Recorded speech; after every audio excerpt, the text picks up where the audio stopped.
जय हिंद सभी को। चलिए आज हम लोग अपनी क्लास को आगे कंटिन्यू करते हैं।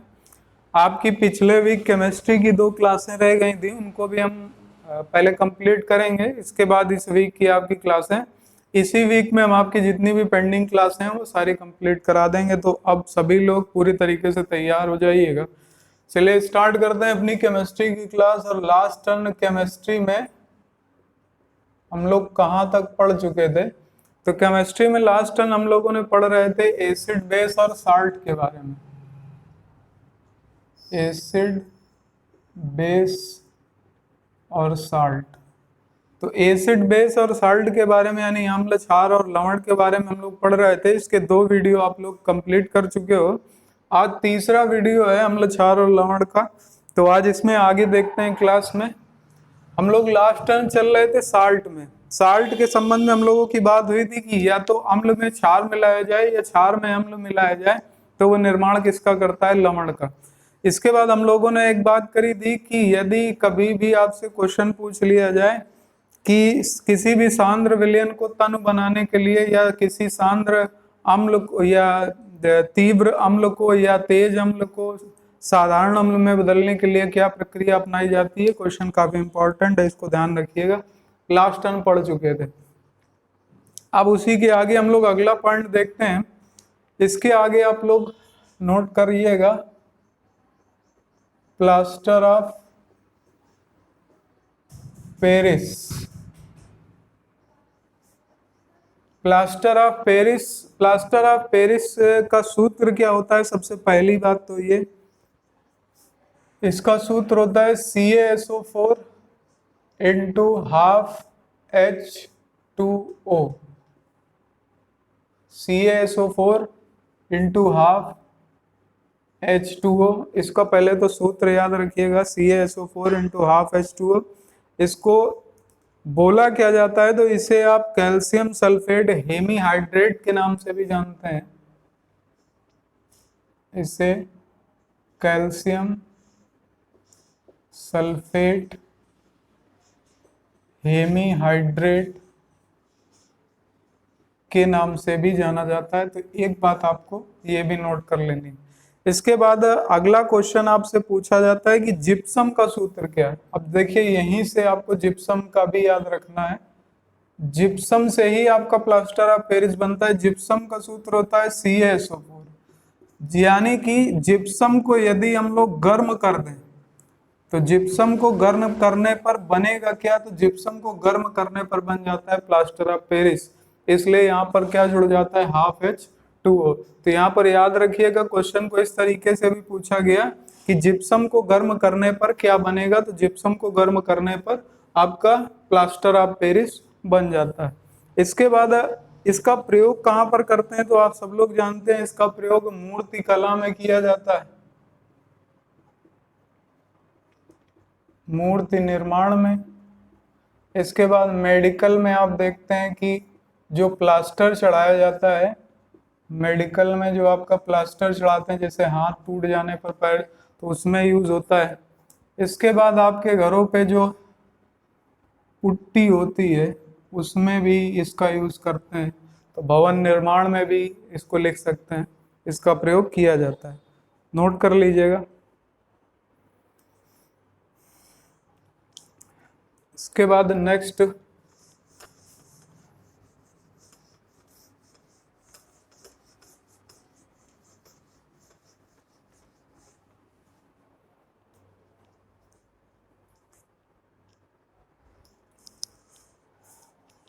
इसके बाद अगला आता है सोडियम कार्बोनेट, जो कि पहले भी आप पढ़ चुके हो। सोडियम कार्बोनेट, इसे धावन सोडा भी कहा जाता है। धावन सोडा खाने वाला सोडा, उसका सोडियम बाई कार्बोनेट, और इसका धावन सोडा यानी सोडियम कार्बोनेट, इसका सूत्र Na2CO3 into 10H2O। Na2CO3 into 10H2O। इसका प्रयोग सबसे पहला तो क्वेश्चन जो सबसे ज्यादा पूछा जाता है, जल की जल की स्थायी कठोरता, स्थायी कठोरता दूर करने में, जल की स्थायी कठोरता दूर करने में। स्थायी को इसलिए हमने आपको सर्कल में बंद किया है क्योंकि यहीं से क्वेश्चन पूछ लिया जाता है जल की अस्थायी कठोरता किससे दूर की जाती। तो जल की अस्थायी कठोरता दूर करने में अगर पूछा जाए तो आंसर लगाइएगा कि जल को यदि गर्म कर दिया जाए, गर्म करके, जल की गर्म करने पर ही जल की अस्थायी कठोरता दूर हो जाती है। जबकि स्थायी कठोरता दूर करने में सोडियम कार्बोनेट का प्रयोग किया जाता है। तो स्थायी और अस्थायी का अंतर याद रखिएगा। इसके बाद इसका प्रयोग साबुन निर्माण में, साबुन व कांच उद्योग में किया जाता है, साबुन व कांच उद्योग में किया जाता है। इसके बाद अगला फिटकरी, मोस्ट इंपॉर्टेंट, फिटकरी। फिटकरी का दूसरा नाम हम लोग इसे पोटास एलम भी बोलते हैं। तो कई बार क्वेश्चन पेपर में फिटकरी ना दे करके पोटास एलम दे देते हैं, तो पोटास एलम या फिटकरी एक ही चीज है। तो इसका सूत्र क्या होता है? इसका सूत्र होता है K2SO4 into Al2SO4, K2SO4 into Al2SO4 का होल थ्राइस इंटू आगे क्या होगा into 2H2O, 24H2O into 24H2O। सूत्र इसका जरूर याद रखिएगा। इसका सूत्र एकेडमिक में भी इम्पोर्टेंट था और कंपटीशन में भी इम्पोर्टेंट है, ये काफी बार पूछा जाता है। इसके बाद इसका प्रयोग सबसे ज्यादा किस रूप में होता है? तो सबसे ज्यादा इसका प्रयोग एंटीसेप्टिक, एंटीसेप्टिक के रूप में, एंटीसेप्टिक के रूप में आप लोग देखते ही हो, जैसे सेविंग करने के बाद फिटकरी का प्रयोग किया जाता है, उसका मतलब क्या है? एंटीसेप्टिक। इसके बाद इसका प्रयोग रक्त स्कंदन यानी रक्त का थक्का जमाने में भी किया जाता है। इसके बाद इसका प्रयोग रंग उद्योग में भी किया जाता है।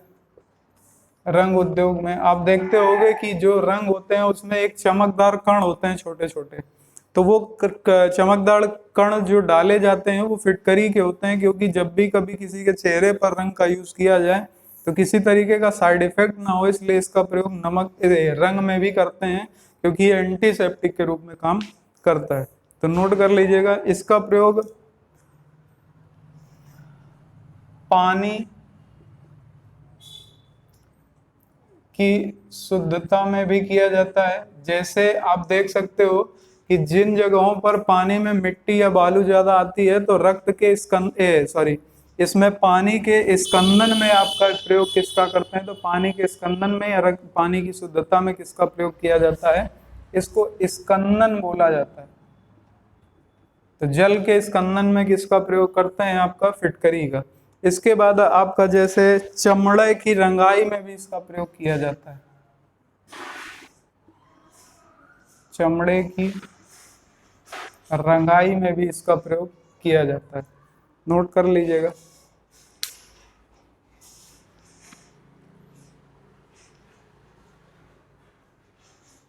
चमड़े की रंगाई में इसका प्रयोग करते हैं।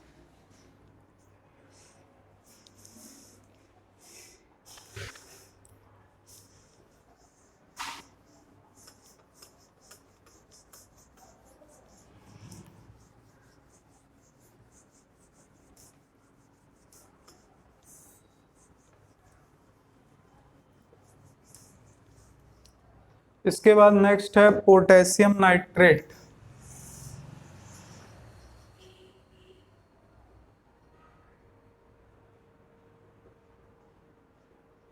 पोटेशियम नाइट्रेट, पोटेशियम नाइट्रेट का सूत्र क्या होगा? तो इसका सूत्र होता है KNO3, पोटेशियम नाइट्रेट। इसको पोटेशियम नाइट्रेट न लिख करके इसका व्यवहारिक नाम भी लिख दिया जाता है। इसका व्यवहारिक नाम होता है सोरा, पोटेशियम नाइट्रेट। इसका मुख्य रूप से प्रयोग पटाखा उद्योग में किया जाता है, पटाखा उद्योग में इसका प्रयोग। दूसरा, बारूद निर्माण में इसका मुख्य रूप से प्रयोग होता है, बारूद निर्माण में और पटाखा उद्योग में या विस्फोटकों में पोटेशियम नाइट्रेट का प्रयोग करते हैं, तो नोट कर लीजिएगा।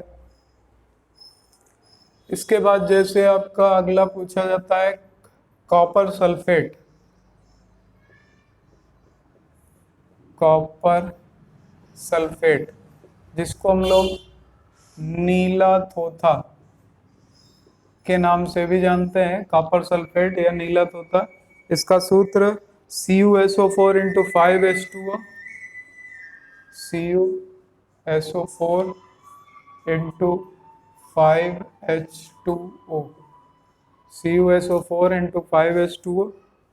इसका प्रयोग किया जाता है मुख्य रूप से, बताइए, कीटाणुनाशक के रूप में, कीटाणुनाशक के रूप में। इसके बाद इसका प्रयोग किया जाता है मुख्य रूप से याद रखिएगा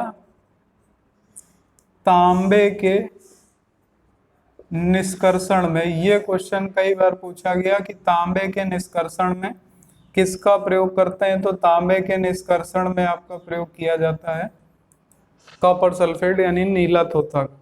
इसके बाद प्रिंटिंग प्रेस में जो छपाई होती, छपाई में, प्रिंटिंग प्रेस में जो छपाई की जाती है उसमें भी आपका कॉपर सल्फेट का प्रयोग होता है। इसके बाद ऐसे तो बहुत है, एक और नोट कर लीजिएगा, इम्पोर्टेंट है।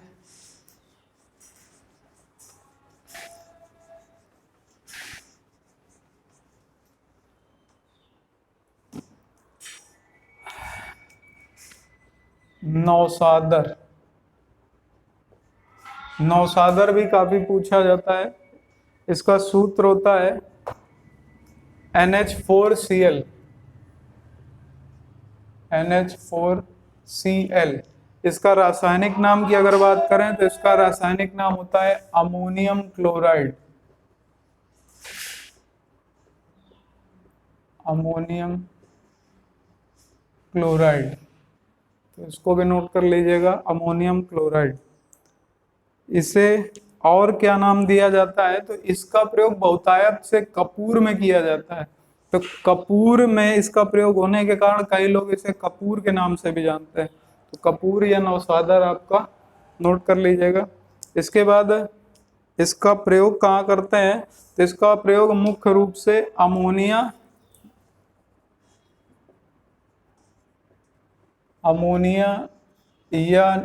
निर्माण में या फर्टिलाइजर उद्योग में किया जाता है, फर्टिलाइजर उद्योग में किया जाता है। और तो इसका प्रयोग कपड़ों की रंगाई में होता है, कपड़ों की रंगाई में।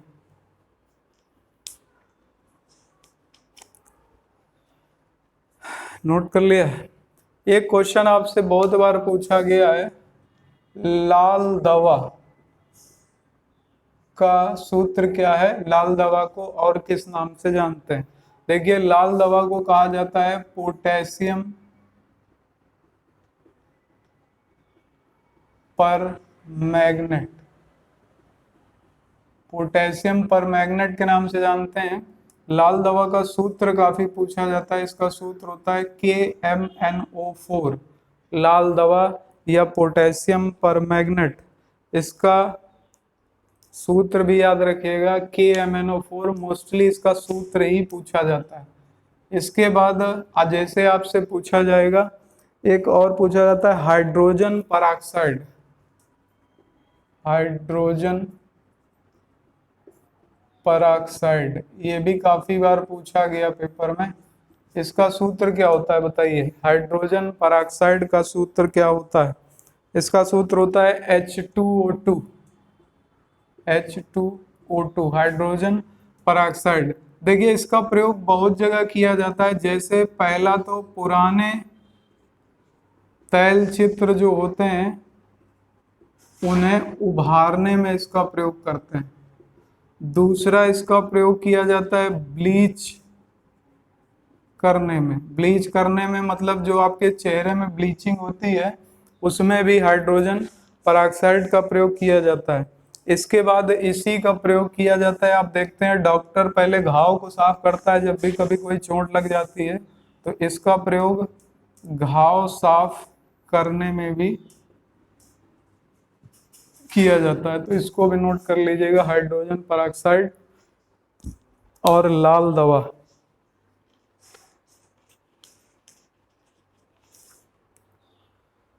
नोट कर लिया।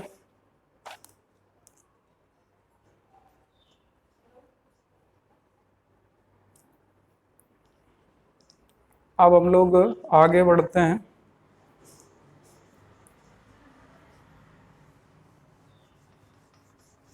देखिए अब हम कुछ क्वेश्चन बताने जा रहे हैं आपको अम्ल क्षार और लवण से रिलेटेड, या एक दो क्वेश्चन अलग से हो सकते हैं।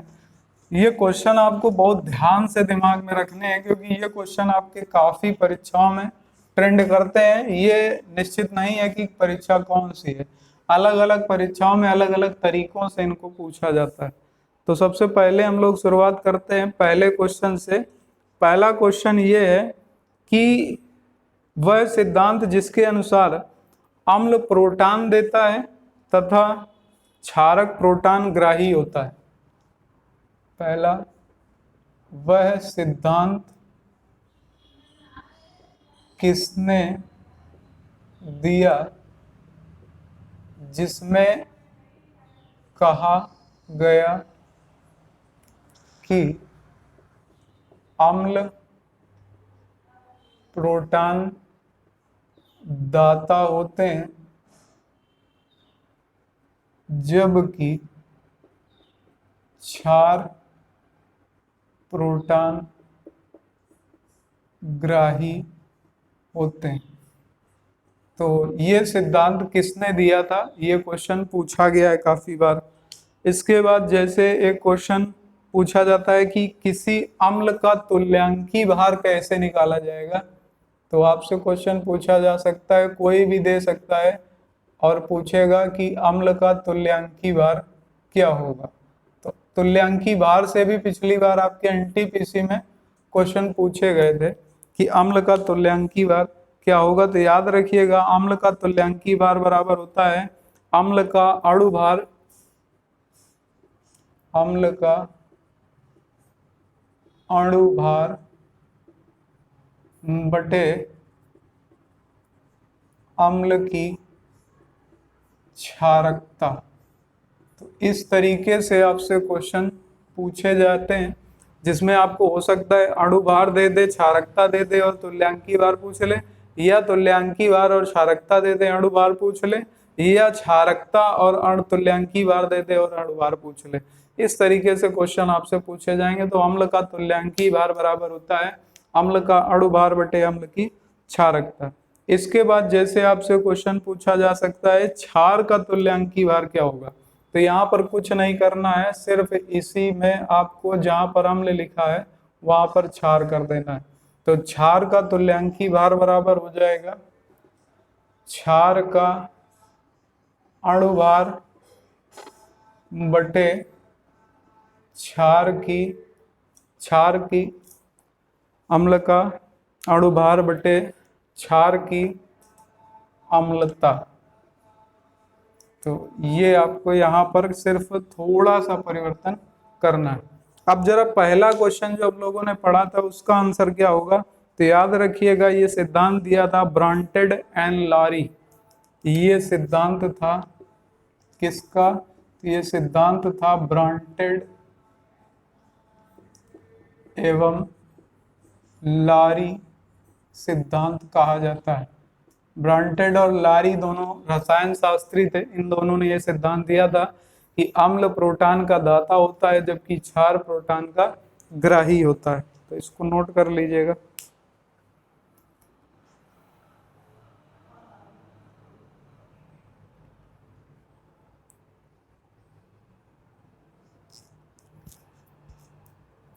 इसके बाद आपसे क्वेश्चन पूछा जाएगा, सोने व चांदी के शुद्धिकरण में किस अम्ल का प्रयोग करते हैं? सोने व चांदी के शुद्धिकरण में किस अम्ल का प्रयोग करते हैं? नोट कर लीजिएगा, अम्ल का प्रयोग करते हैं। सोने और चांदी के शुद्धिकरण में किस अम्ल का प्रयोग करते हैं? इसके बाद पेट्रोलियम शोधन में किस अम्ल का प्रयोग किया जाता है? पेट्रोलियम शोधन में किस अम्ल का प्रयोग किया जाता है? पेट्रोलियम शोधन में किस अम्ल का प्रयोग किया जाता है?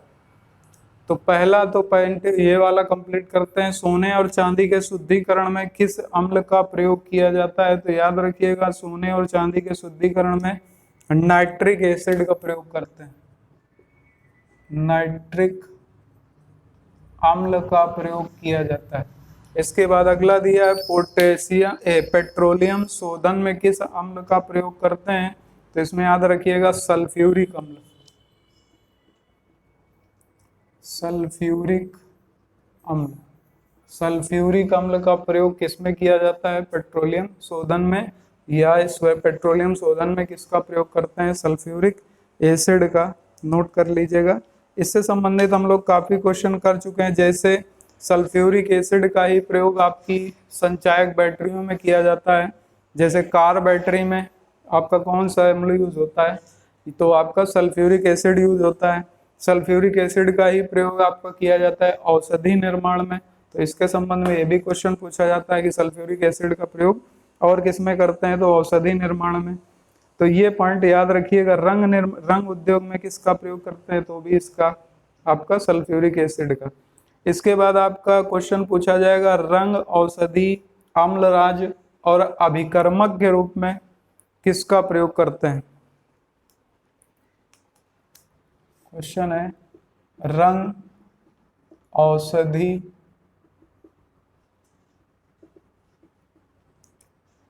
अम्लराज तथा प्रयोगशाला में अभिकर्मक के रूप में किस अम्ल का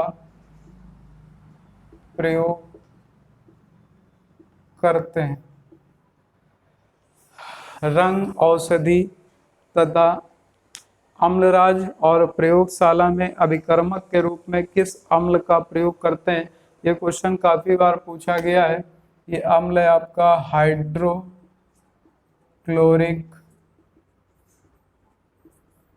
अम्ल। हाइड्रोक्लोरिक अम्ल का प्रयोग प्रयोगशाला में अभिकर्मक के रूप में किया जाता है। तो इसको भी नोट कर लीजिएगा कि हाइड्रोक्लोरिक अम्ल का प्रयोग कहाँ पर करते हैं? तो आपका प्रयोगशाला में अभिकर्मक के रूप में किया जाता है। इसी के साथ, जैसा कि हम पहले भी बता चुके हैं आपको कि किस फलों को सुरक्षित रखने में, रबर स्कंदन में, जीवाणुनाशक में किसका प्रयोग करते हैं? तो इसमें प्रयोग किया जाता है आपका, बताइए, फार्मिक एसिड का। तो अगर नोट करना चाहें तो नोट कर लीजिएगा। फलों को संरक्षित रखने, रबर उद्योग में, फलों को संरक्षित रखने रबर उद्योग में। इसके बाद जीवाणुनाशक के रूप में, जीवाणुनाशक के रूप में किसका प्रयोग करते हैं, तो फार्मिक अम्ल का प्रयोग किया जाता है। हालांकि इससे सबसे ज्यादा क्वेश्चन ये पूछा जाता है फार्मिक एसिड से कि चींटी, बर्र, बिच्छू, ये भी हम लोग अभी पढ़ चुके हैं इसकी पिछली क्लास में। चींटी, बर्र, बिच्छू, मधुमक्खी में कौन सा अम्ल पाया जाता है, तो उसमें पाया जाता है आपका कौन सा, फार्मिक एसिड। नोट कर लीजिएगा।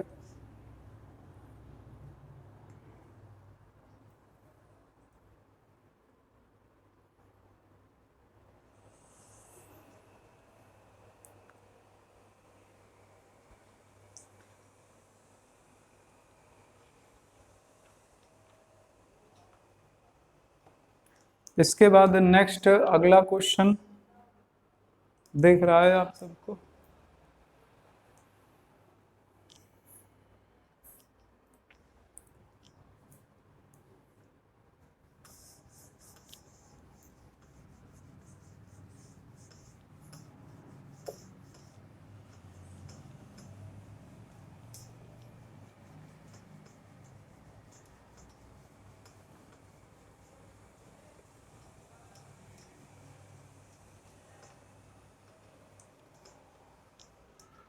इसके बाद अगला क्वेश्चन, अम्ल के गुणों को सर्वप्रथम किसने बताया था।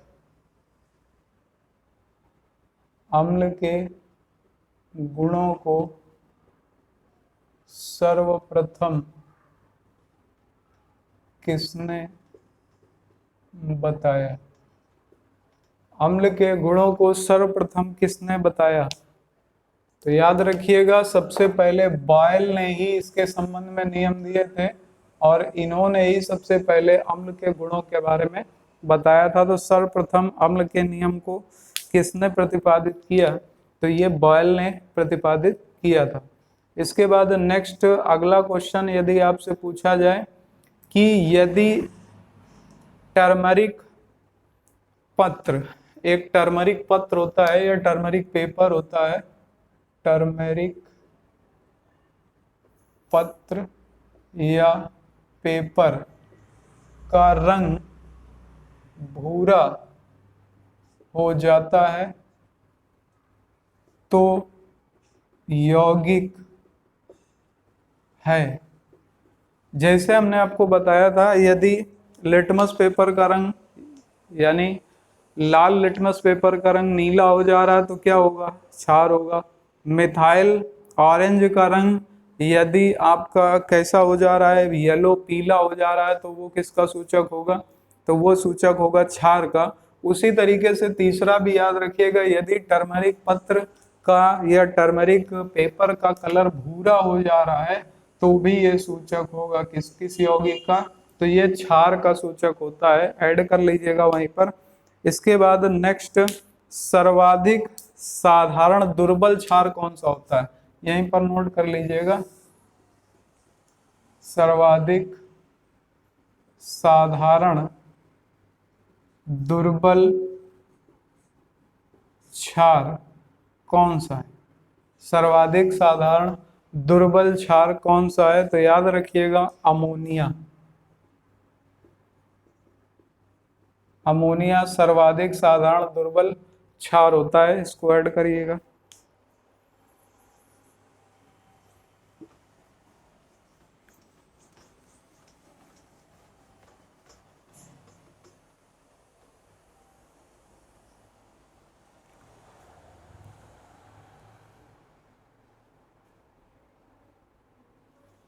इसके बाद और बाकी चीजें आपको हम बता चुके थे। अब जैसे प्रयोग के बारे में भी हमने आपको सब कुछ बता दिया था। एक पॉइंट और नोट कर लीजिएगा, जिंक ऑक्साइड का प्रयोग किसमें किया जाता है। जिंक ऑक्साइड, जिंक ऑक्साइड का प्रयोग, इसका सूत्र अगर पूछा जाए तो ZnO होता है। जिंक ऑक्साइड का प्रयोग किसमें किया जाता है, काफी बार परीक्षाओं में पूछा गया। इसका प्रयोग पोर्सोलिन बनाने में और मलहम बनाने में किया जाता है। पोर्सोलिन तथा मलहम बनाने में होता है। पोर्सोलिन तथा मलहम बनाने में किया जाता है, नोट कर लीजिएगा।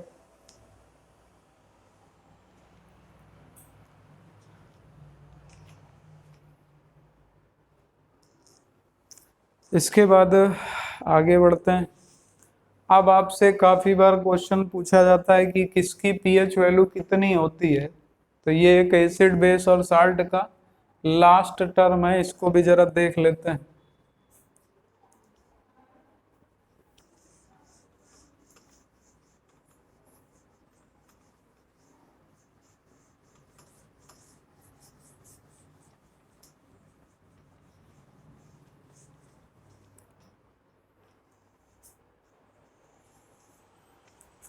हेडिंग डाल दीजिएगा प्रमुख पदार्थ तथा पीएच मान। प्रमुख पदार्थ तथा उनके पीएच मान। जैसा सबसे पहले शुरुआत करते हैं शराब से। शराब का पीएच मान होता है 2.8 से 3.8। 2.8 से 3.8 के बीच में कुछ भी ऑप्शन होगा, एक ही ऑप्शन होगा, नहीं तो फिर दूर दूर ऑप्शन होंगे। इसके बाद दूध का पीएच मान, तो दूध का पीएच मान होता है 6.5 से 6.7 के बीच। 6.5 से 6.7 के बीच। इसके बाद समुद्री जल, समुद्री जल का पीएच मान, समुद्री जल, समुद्री जल का पीएच मान कितने से कितने के बीच, तो 7.5 से 8.4 के बीच में होता है समुद्री जल का पीएच मान। इसके बाद आपसे मोस्ट इंपॉर्टेंट मूत्र का पीएच मान, मूत्र का पीएच मान, तो ये 4 से लेकर 8 के बीच में आपको कुछ भी दिया जा सकता है। जैसे इसकी स्टार्टिंग होती है 4.5 से और 8 के बीच में आपको कुछ भी दे सकते हैं। तो इसमें आपको ऑप्शन एक दिया जाएगा 4.5 से 8। इसके बाद सिरका, सिरका का पीएच मान, सिरका का पीएच मान 2.5 से 3.5 के बीच। सिरका का पीएच मान 2.5 से 3.5 के बीच। इसके बाद आपको दिया जा सकता है लार का पीएच मान। लार का पीएच मान बहुत इंपॉर्टेंट है, 6.5 से 7.5। 6.5 से 7.5 के बीच इसको दिया जाएगा लार का पीएच मान। इसके बाद जैसे नींबू के रस का पीएच मान कितना होता है, नींबू के रस का पीएच मान कितना होता है, तो नींबू के रस का पीएच मान याद रखिएगा 2.2 से 2.4 के बीच होता है। इसके बाद आपसे पूछा जा सकता है रक्त का पीएच मान, रक्त का पीएच मान कितना होता है, तो रक्त का पीएच मान बहुत बार पूछा गया, याद रखना एग्जैक्ट 7.4। रक्त का पीएच मान 7.4। इसके बाद बियर का पीएच मान अगर पूछा जाए, बियर, बियर का पीएच मान होता है 4 से 5 के बीच में। बियर का पीएच मान 4 से 5 के बीच में। टमाटर का रस, टमाटर का रस, इसका पीएच मान होता है 4.4 से 5 के बीच। 4.4 से 5 के बीच में। इसके बाद आपसे पूछा जा सकता है शुद्ध जल, तो ये तो क्लास के टाइम पे ही बताया था कि शुद्ध जल का पीएच मान हमेशा कितना होगा, 7, क्योंकि 7 जिनका भी होगा वो कैसे होंगे, वो उदासीन होंगे। इसके बाद अगला आपसे पूछा जा सकता है जैसे अंडे का पीएच मान, अंडे का, अंडे का पीएच मान कितना होता है, तो अंडे का पीएच मान होता है 7.7। अंडे का पीएच मान नियर अबाउट किसके होता है, ब्लड के, 7.7।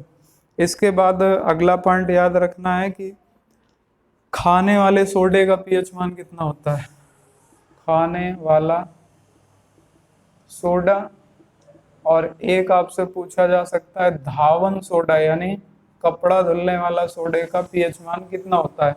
तो खाने वाले सोडे का पीएच मान याद रखिएगा, खाने वाले सोडे का होता है 8.5 और इसका होता है 9। धावन सोडा का पीएच मान 9 होता है। इसके बाद कोल्ड ड्रिंक 5.5,